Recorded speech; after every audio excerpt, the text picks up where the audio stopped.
사실은 대부분의 평가의 관점에서 본다라면 활동의 과정에 집중하고 싶어 한다. 근데 사실은 대부분의 기록에 있어서 이 활동의 과정이 잘 나타나지 않는 경우가 많고요. 그러다 보니까 이제 우리가 나중에 자기 평가서에 대해서 제가 다시 한번 강조하게 될 겁니다.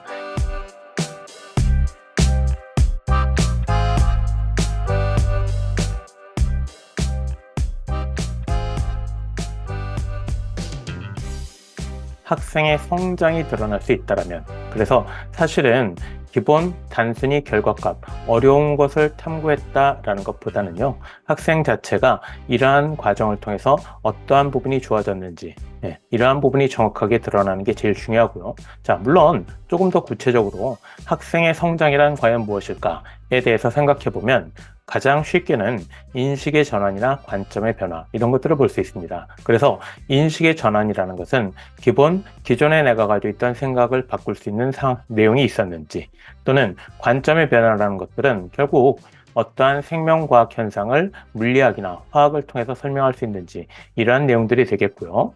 실제로 아무래도 원장님들께서 이 학생들을 지도해 주시고 보고서가 작성이 된다면 일반적으로 보기에는 조금 퀄리티가 올라갈 수밖에 없습니다.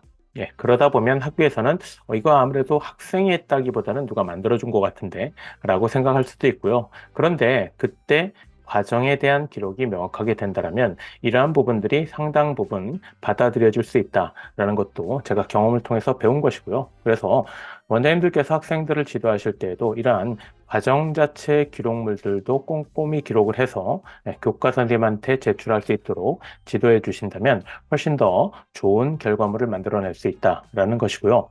요즘 대학들은 오히려 전공 적합성, 이것도 아예 진로 역량 이렇게 바꾸고요. 최근 들어서는 아예 진로 역량도 약간은 전공 적합성에 가깝다 보니까 계열 역량, 그래서 결국은 이 학생이 교과에 얼마나 정확하게 참여하고 있고 교과에 학문적 관심을 가지고 있는가라는 부분으로 많이 달라지고 있다라는 점도 원장님들이 학생들에게 정확하게 전달해 주셔야 될 내용으로 보입니다. 탐구를 지도하시다 보면 관심 분야가 전혀 없는 학생들도 있을 겁니다. 자, 그래서 관심 분야냐 좋아하는 과목, 이러한 것들을 우리가 봐야 되는데 사실 전혀 없는 학생이라면 이럴 때는 대단히 어려워지겠죠. 그래서 기본적으로 일단 학생들 자체의 탐구 역량 자체를 조금 평가하는 것이 중요하고요. 자, 그래서 경쟁력 있는 탐구 보고서란 결국은 교과 내용이 바탕된 의도에 맞게 쓴 보고서가 되어야 되겠고요. 그 다음 두 번째로는 신뢰할 만하고 적절한 참고 자료가 인용되어 있는가라는 부분과 필요한 정보와 생각의 전환을 읽을 수 있는, 그래서 결국은 이러한 생각의 전환이라는 것이 학생의 성장이 될 수 있다라는 부분을 학생들에게 정확하게 전달해 주셔야 될 것이고요. 그 다음 이 탐구 과정에서 나타나는 어려움 극복, 이러한 것들이 꼭 나타나면 좋다. 하다못해 어려움 극복이란 뭐냐, 실제로 인터넷을 통해서 자료를 검색하고 대부분 위키백과를 많이 이용하게 될 텐데요.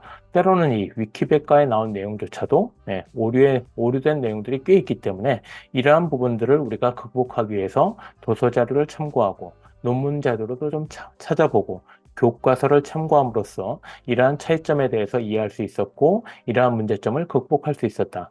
또는 어떠한 실험을 하게 된다면 실험은 저는 개인적으로 학생들한테 얘기할 때 항상 망하는 게 최고다라고 얘기합니다. 물론 망한 결과를 그대로 두면, 그리고 실험 결과 조작하면 최악 경우가 나오겠죠. 하지만 실험이 망했을 때 그 원인을 찾고 그 원인을 찾기 위해서 반복 실험을 하고 그 과정들을 정확하게 기록물로 남겨서 교과 선생님에게 제출한다면 훨씬 더 좋은 기록이 될 수 있다라는 점을 꼭 학생들에게 알려주시면 좋을 듯 합니다.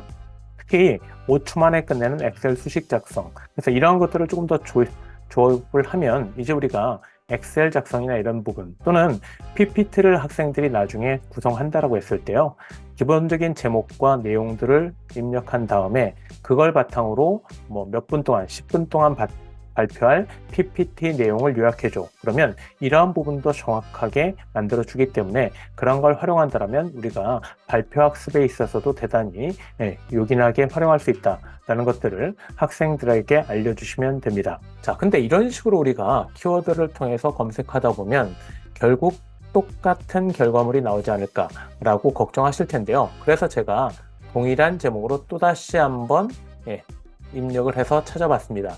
아까랑 질문은 똑같다는 거 보이실 거예요. 중학교 영어 교과에서 영어권 문화를 키워드로 탐구 주제 5개 찾아줘 했을 때, 자, 문제는 그때그때 AI에 검색되는 내용들을 바탕으로 새로운 내용으로 다시 찾아준다는 얘기죠. 그래서 아까하고는 좀 다른 음식 관련 관용어 및 수거 탐구 또는 뭐 이런 식으로 해서 좀 더 다른 내용들이 검색되고 있다. 그래서 주제가 중복되거나 그럴 위험성에 대해서는 크게 걱정하지 않으셔도 된다라고 말씀드리겠고요.